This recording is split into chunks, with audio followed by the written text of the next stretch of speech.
I say, why are musicians in underpants? They said, Sadhguru, only that sells. I said, what is this?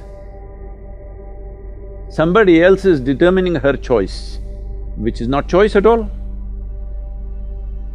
This is a sure way to destroy the beauty of feminine in the world. This is a consequence of, in one way, that economic engine drives everything in the world.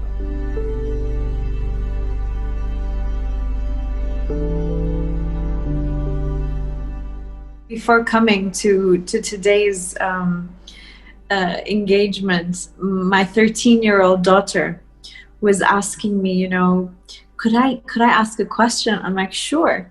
So this is from her picking up on this whole male-female that she is influenced by, given society and the narrative that has been played. And she said, I am curious to know if there was one advice for the youth today, what would it be? See, gender is a personal thing.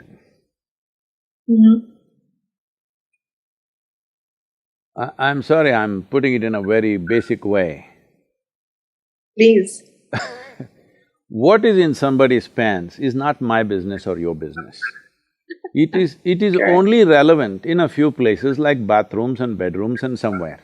In rest of the places, your gender is irrelevant. It's a question of your competence, what you can do, what you cannot do, what you're capable of, what you're not capable of. We need to bring the world to this place that what kind of body you have is not my business. Only in bodily relationships it matters.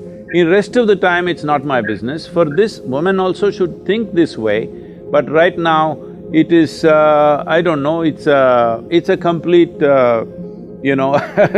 man's dream is being played out by the woman,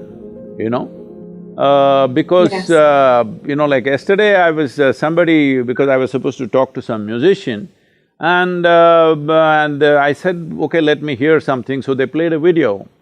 I'm sorry I'm using such words, but I'm saying because it pains me that women are being projected like this. And a musician is on stage in underpants. I say, why are musicians in underpants? They said, Sadhguru, only that sells. I said, what is this? So this is horrible exploitation of the woman, and women are cooperating in this. She can wear what she wants, it's not my business. But if she is wearing that only because that's what sells, that is not right in the society. It's her choice what she wants to wear, but it's not her choice. Somebody else is determining her choice, which is not choice at all. So, this is important both for young boys and girls, they need to come up with this, that your body is your business, all right? It is not something that everybody needs to be involved with your body on the street. Everybody need not be involved with your body. People need to be involved with your intelligence, people need to be involved with your competence, people need to recognize your genius. Everybody on the street need not be involved with your body. Body has its purposes, body has its beauty, body has its nature, that is in a different way. I am not trying to say what should be the dress code. No, I am saying a man should not decide a woman's dress code, that's all I am saying. Right now it looks like it's man's perversion which is deciding a woman's dress code. This needs to change if women have to be free. So this is why I am saying, as from man's muscle it is moving to a cerebral nature of activity, similarly from a woman's flesh it has to move to a cerebral nature of activity. So right now this may sound like an absurd thing, no, this is how women are, no, this is how man has expected woman to be. This is not how women are.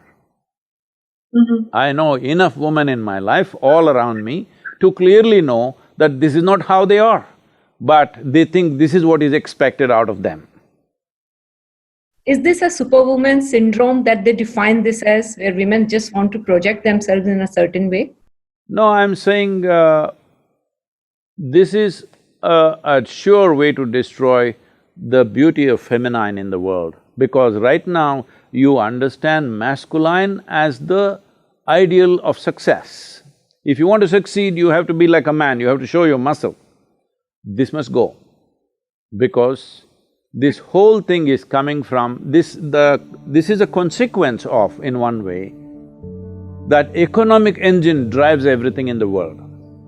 When economy is the only thing that matters, everything is a marketplace. Everything is about… See, in the marketplace, if I give less and take more, I'm smart, isn't it? Hello? If I go to a marketplace and give more and take less, I'm stupid.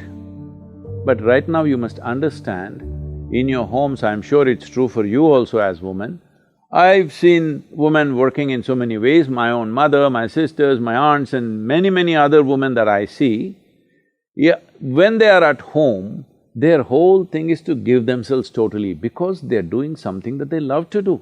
They're doing things for people that matter, that what I get is not important. That's what makes their life beautiful.